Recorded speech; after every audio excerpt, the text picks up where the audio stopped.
La moral selectiva del dinero. Capítulo 6, temporada 10. La ética parece un principio firme, pero muchas veces cambia silenciosamente cuando el poder económico entra en juego y redefine lo que las personas consideran correcto. El dinero es sucio solo cuando no lo tenés. Esa frase no es solo una provocación, es un espejo incómodo que refleja una de las contradicciones más profundas que existen en la relación entre las personas y el dinero. Desde que eras chico, probablemente escuchaste frases que ponían al dinero en un lugar sospechoso, frases que lo asociaban con corrupción, con egoísmo, con pérdida de valores. Te enseñaron que el dinero podía cambiar a las personas, que podía volverlas frías, que podía alejarlas de lo que realmente importa. Pero al mismo tiempo, viste a las mismas personas levantarse todos los días temprano, sacrificar su tiempo, su energía y su tranquilidad por ese mismo dinero que decían despreciar. Esa contradicción no es casual, es el resultado de una programación mental que crea distancia entre lo que las personas dicen y lo que realmente hacen, y esa distancia es el lugar donde nacen los conflictos financieros más silenciosos. El problema nunca fue el dinero, el problema siempre fue la historia que se construyó alrededor del dinero. Porque el dinero, en su esencia más simple, es solo una herramienta de intercambio, es solo un medio que representa valor, esfuerzo, tiempo y resultados. Pero cuando a esa herramienta se le cargan significados emocionales, cuando se le agregan juicios morales, cuando se le asocia con culpa o con vergüenza, deja de ser una herramienta neutral y se convierte en un símbolo cargado de tensión.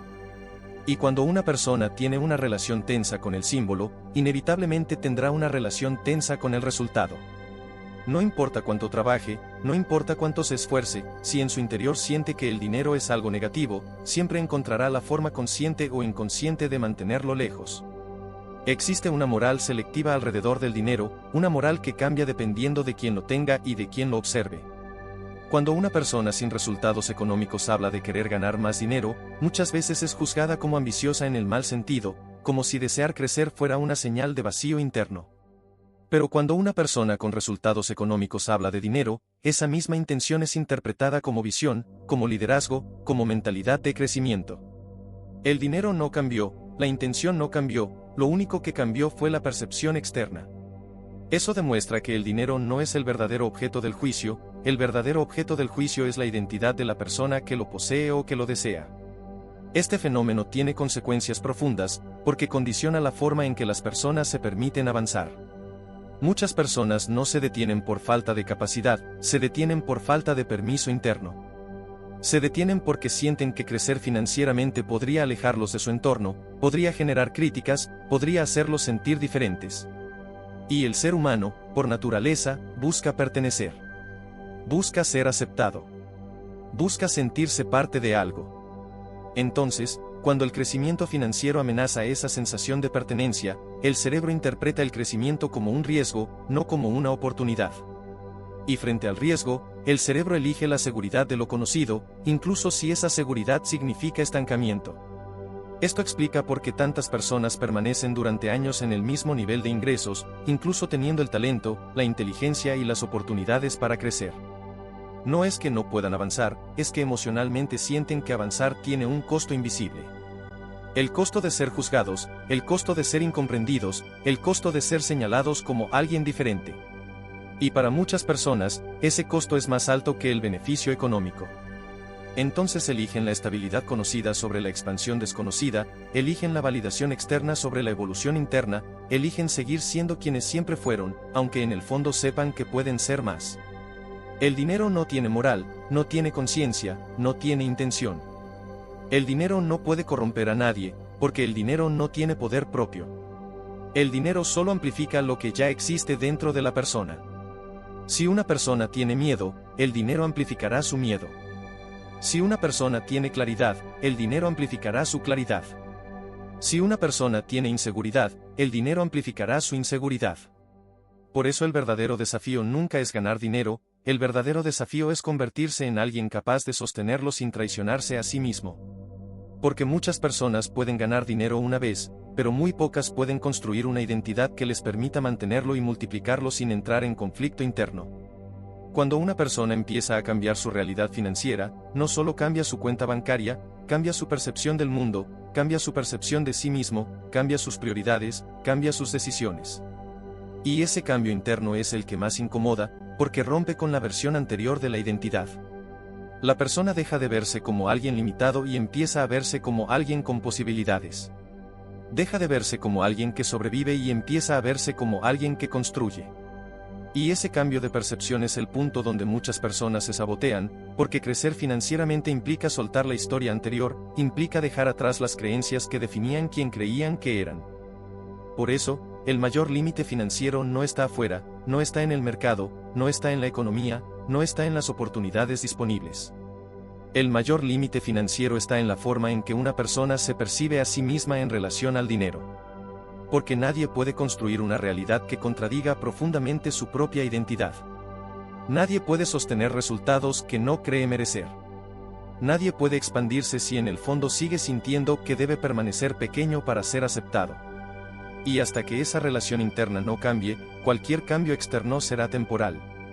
Este es el punto donde todo empieza, no en el dinero, sino en la mente que le da significado al dinero. Porque antes de que el dinero llegue a tus manos, llega a tu percepción. Antes de que el dinero se convierta en un resultado, se convierte en una posibilidad. Y la forma en que respondas a esa posibilidad definirá todo lo que viene después. La moral selectiva del dinero empieza a construirse mucho antes de que una persona gane su primer salario. Se construye en el entorno, en las conversaciones que escuchabas sin darte cuenta, en los comentarios que parecían inofensivos pero que dejaron una huella profunda en tu forma de interpretar la realidad. Comentarios como la gente rica es egoísta, el dinero cambia a las personas, los pobres son más humildes, los ricos siempre hicieron algo malo para llegar ahí. Esas frases no solo son palabras, son semillas. Y cuando esas semillas se repiten durante años, terminan convirtiéndose en creencias que operan en automático, creencias que condicionan tus decisiones sin que siquiera seas consciente de ello. Porque el cerebro humano tiene una prioridad clara, proteger la identidad que conoce, incluso si esa identidad está asociada a la limitación. Cuando una persona crece asociando el dinero con algo negativo, crea una contradicción interna silenciosa. Por un lado desea más dinero porque entiende que el dinero representa libertad, representa tranquilidad, representa opciones. Pero por otro lado, rechaza el dinero en un nivel más profundo porque no quiere convertirse en aquello que aprendió a rechazar. No quiere ser visto como alguien egoísta, no quiere ser percibido como alguien frío, no quiere cargar con el peso de una identidad que fue juzgada durante años. Entonces vive en una tensión constante, avanza un poco y se detiene, crece un poco y se sabotea, gana un poco y lo pierde. No porque no tenga capacidad, sino porque en su interior existe un conflicto sin resolver entre el deseo de crecer y el miedo a lo que ese crecimiento representa. Este conflicto explica por qué muchas personas aumentan sus ingresos pero no logran aumentar su patrimonio. El problema no es ganar dinero, el problema es sostener la identidad que ese dinero exige. Porque el dinero no solo cambia lo que puedes comprar, cambia lo que toleras, cambia lo que aceptas, cambia lo que decides. Cuando una persona empieza a ganar más dinero, empieza a ver el mundo de forma diferente. Empieza a notar oportunidades donde antes solo veía límites. Empieza a cuestionar decisiones que antes aceptaba sin pensar. Empieza a darse cuenta de que muchas de las reglas que seguía no eran verdades absolutas, eran acuerdos sociales que podían romperse. Y ese despertar es poderoso, pero también es incómodo, porque implica asumir responsabilidad. La responsabilidad es el precio invisible del crecimiento financiero. Mientras una persona no tiene dinero, puede justificar su situación en factores externos, puede culpar a la economía, puede culpar a las circunstancias, puede culpar a la falta de oportunidades. Pero cuando el dinero empieza a llegar, esas excusas pierden fuerza.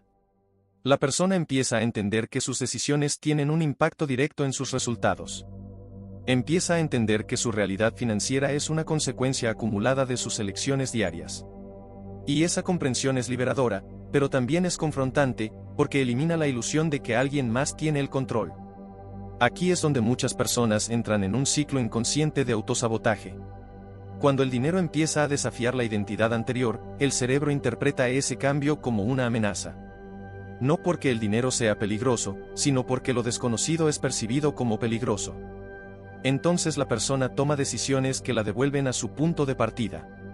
Gasta de más, posterga oportunidades, duda de sí misma, evita avanzar. Y lo hace sin darse cuenta, porque el objetivo no es perder dinero, el objetivo es recuperar la sensación de familiaridad. El cerebro siempre buscará lo familiar antes que lo beneficioso, porque lo familiar representa supervivencia. La sociedad refuerza este patrón de formas muy sutiles. Celebra el esfuerzo, pero sospecha de los resultados. Aplaude el sacrificio, pero cuestiona la abundancia. Valida a quien lucha, pero observa con desconfianza a quien construye. Y este mensaje crea una narrativa peligrosa, la idea de que el valor está en el sufrimiento y no en el resultado.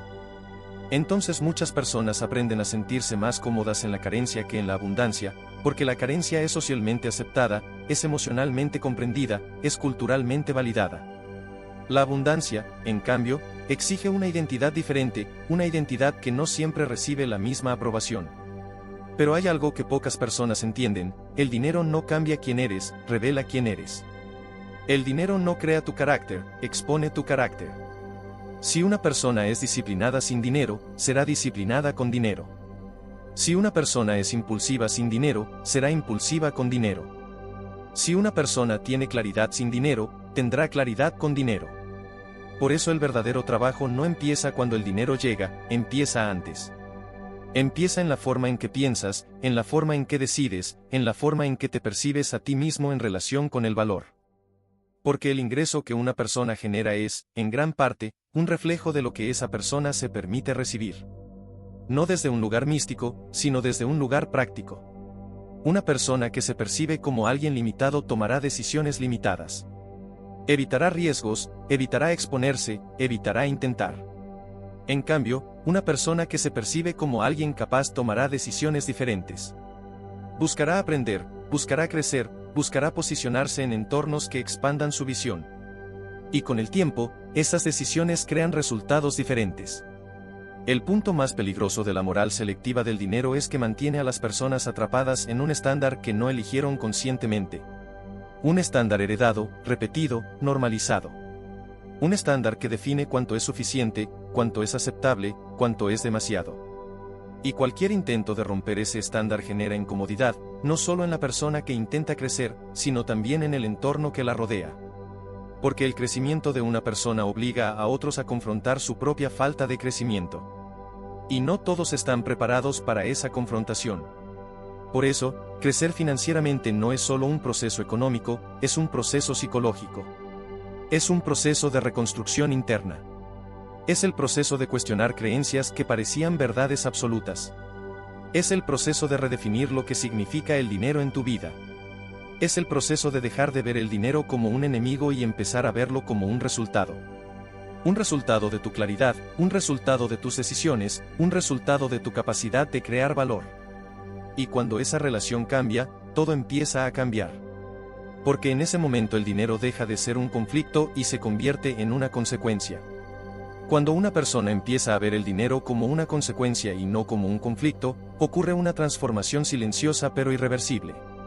Deja de perseguir el dinero desde la necesidad y empieza a construirlo desde la intención.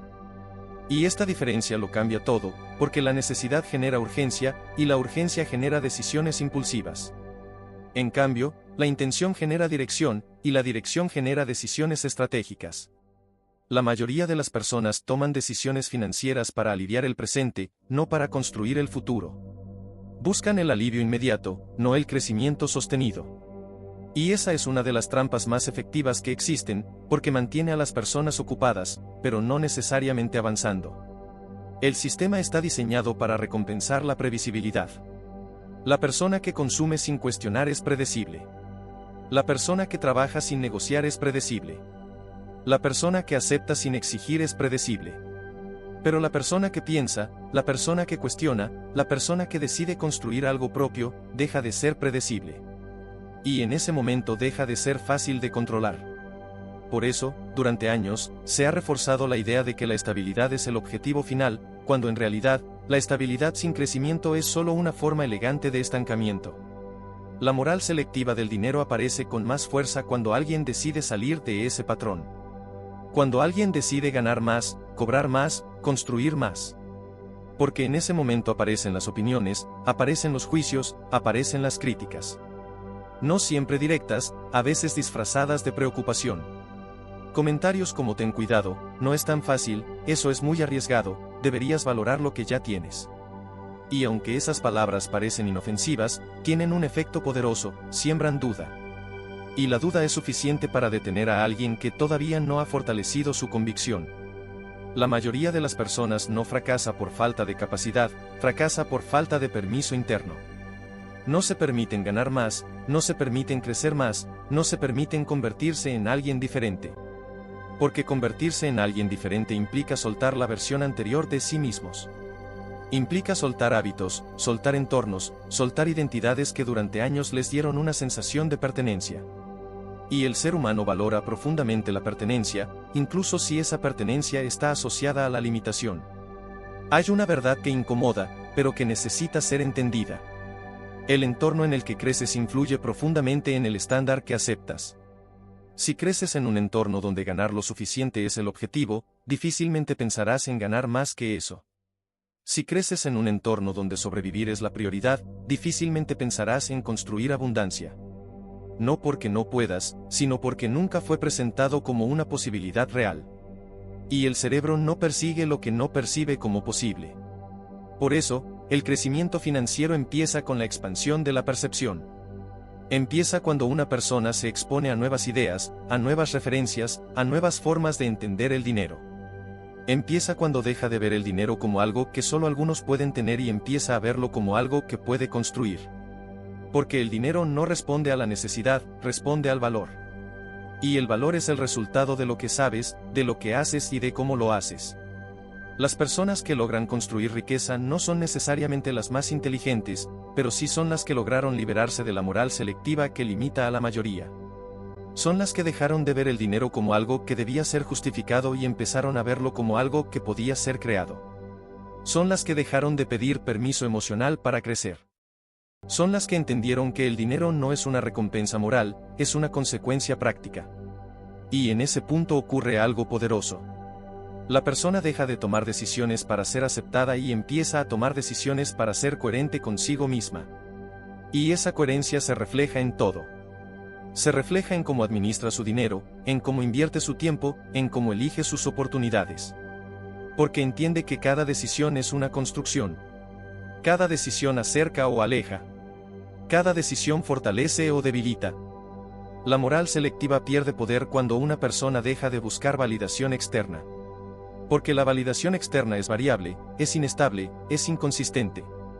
Lo que hoy es admirado, mañana es criticado. Lo que hoy es criticado, mañana es admirado. Pero la validación interna es diferente. La validación interna nace de la claridad. Nace de saber por qué haces lo que haces. Nace de saber hacia dónde vas. Cuando una persona tiene claridad, el ruido externo pierde influencia. Las opiniones dejan de ser órdenes y se convierten en información. La crítica deja de ser una barrera y se convierte en perspectiva. El miedo deja de ser una señal de peligro y se convierte en una señal de crecimiento. Porque el miedo no desaparece cuando creces. El miedo evoluciona contigo. Pero deja de controlarte cuando entiendes que el miedo no es una autoridad, es una reacción. Y en ese momento, la relación con el dinero cambia para siempre. Porque el dinero deja de ser algo que define tu identidad y se convierte en algo que refleja tus decisiones. Y cuando entiendes eso, empiezas a tomar el control real. Existe un momento en la vida de toda persona en el que tiene que elegir entre seguir siendo coherente con lo que siempre ha sido o empezar a ser coherente con lo que realmente quiere convertirse. Ese momento no llega con un anuncio, no llega con una señal externa, llega en silencio, llega cuando la incomodidad de seguir igual empieza a ser más grande que el miedo a cambiar. Y ese momento define el resto de la historia financiera de una persona, porque es el punto en el que deja de actuar desde la programación que heredó y empieza a actuar desde la conciencia que construyó. La mayoría de las personas nunca llega a ese punto, no porque no puedan, sino porque nunca se permiten cuestionar las creencias que han gobernado sus decisiones durante años. Creencias que les enseñaron a conformarse, a no destacar demasiado, a no ganar demasiado, a no desear demasiado. Creencias que les hicieron asociar el dinero con culpa, con conflicto, con juicio. Pero hay algo que cambia cuando una persona entiende que el dinero no tiene moral, que la moral siempre fue una interpretación, que siempre fue una narrativa creada por personas, por entornos, por contextos específicos. Y cuando entiende eso, se libera de una carga invisible que durante años condicionó sus decisiones. Porque deja de preguntarse si merece ganar más y empieza a preguntarse qué necesita construir para lograrlo. Deja de preguntarse si está bien querer más y empieza a preguntarse en quién necesita convertirse para sostener más. Y esa pregunta es el inicio de una transformación real, porque desplaza el enfoque desde la emoción hacia la acción. La mayoría de las personas espera sentirse segura para actuar, pero la seguridad no es el requisito del crecimiento, es el resultado. La seguridad se construye con evidencia, y la evidencia solo aparece cuando una persona actúa, cuando una persona intenta, cuando una persona falla, aprende y vuelve a intentar. No existe confianza sin experiencia, y no existe experiencia sin incomodidad. Por eso, las personas que logran construir una realidad financiera diferente no son las que nunca sintieron miedo, son las que dejaron de obedecerlo como si fuera una orden. El dinero amplifica lo que una persona ya es. Amplifica su disciplina o su desorden, amplifica su visión o su confusión, amplifica su enfoque o su distracción. Por eso, el verdadero cambio nunca empieza en el dinero que entra, empieza en la persona que lo recibe. Empieza en la forma en que piensa, en la forma en que decide, en la forma en que se percibe a sí misma. Porque una persona no sostiene en el tiempo un nivel de ingresos que contradice su identidad. Siempre, tarde o temprano, termina regresando al nivel que considera normal, al nivel que considera seguro, al nivel que considera merecido. Y aquí es donde ocurre el punto más importante de todo lo que has escuchado hoy. El límite financiero de una persona rara vez es externo. Casi siempre es interno. Es una frontera invisible construida por años de condicionamiento, de experiencias, de interpretaciones. Y esa frontera solo puede romperse cuando la persona deja de actuar como quien fue y empieza a actuar como quien quiere ser. No cuando se sienta listo, sino cuando decide que seguir igual ya no es una opción. Porque el dinero no transforma a nadie, el dinero revela a cada persona. Y ahora que entiendes esto, el siguiente paso no es solo reflexionar, el siguiente paso es actuar. Plan de acción. Identifica una creencia que tengas sobre el dinero que te limite, escríbela y cuestiónala conscientemente, pregúntate de dónde viene, quién te la enseñó y si realmente es una verdad absoluta o solo una idea heredada que nunca verificaste. Toma una decisión financiera diferente a las que has tomado siempre, puede ser empezar a ahorrar con disciplina, empezar a invertir en tu conocimiento, o empezar a construir una fuente de ingreso adicional. Lo importante no es el tamaño de la acción, es romper el patrón. Rodéate de información que expanda tu percepción financiera, escucha contenido que te rete, que te incomode, que te obligue a ver el dinero desde una perspectiva más amplia, porque tu realidad financiera siempre será coherente con tu realidad mental. Empieza a verte a ti mismo como una persona capaz de construir más, no desde el deseo, sino desde la responsabilidad. Entiende que tu vida financiera actual es el resultado de decisiones pasadas, y tu vida financiera futura será el resultado de las decisiones que empieces a tomar desde hoy. Si este video cambió tu forma de ver el dinero, dale me gusta, compártelo con alguien que necesite escuchar esto, y suscríbete al canal, porque la próxima versión de tu vida empieza con la decisión que tomes después de este momento.